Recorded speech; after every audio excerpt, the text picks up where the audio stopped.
এবারে ডেটিং অ্যাপে পলাশ, সাবধান করলেন তরুণী।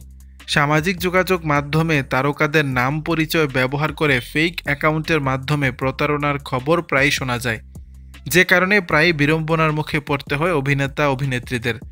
এবার তেমনই এক বিড়ম্বনার শিকার হলেন ছোট পর্দার জনপ্রিয় অভিনেতা জিয়াউল হক পলাশ।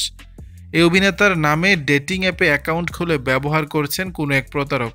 বিষয়টি উল্লেখ করে ফেসবুক স্ট্যাটাসে সাবধান করেছেন বুশরা নামের এক তরুণী। তার সেই স্ট্যাটাস শেয়ার করে পলাশও জানিয়েছেন তিনি কোনো ডেটিং অ্যাপ ব্যবহার করছেন না, কেউ যেন এসব প্রতারণার ফাঁদে পা না দেন। ভক্তদের সতর্ক করে পলাশ লিখেছেন, প্লিজ সাবধান, এসব ফেক প্রোফাইল দিয়ে কেউ প্রতারিত হবেন না। আমি ব্যক্তিগতভাবে কোনো ধরনের ডেটিং অ্যাপ ব্যবহার করি না। পলাশ যেই তরুণীর পোস্টে শেয়ার করেছেন সেখানে লেখা ছিল, আজকে খুবই সেন্সিটিভ একটা ব্যাপার নিয়ে কথা বলবো। জিয়াউল হক পলাশ ভাইয়াকে আপনারা কম বেশি সবাই চেনেন।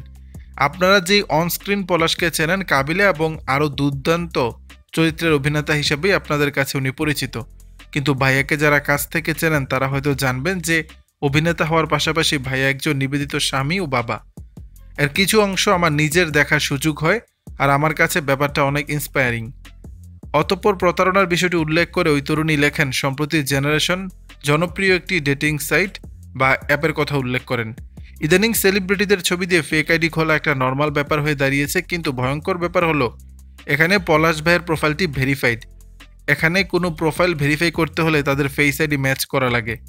আমি আসলে জানি না যে ফেক আইডির পেছনে যিনি আছেন তিনি আসলে কিভাবে এটা সম্ভব করেছেন, কিন্তু পলাশ ভাইয়াকে এই বিষয়ে জানানোর পর উনি বলেন এটা তার ফেক আইডি এবং এই অ্যাপ তিনি কখনো ব্যবহার করেননি। দর্শক, বিষয়টি নিয়ে আপনাদের মতামত জানাবেন নিচের কমেন্ট বক্স।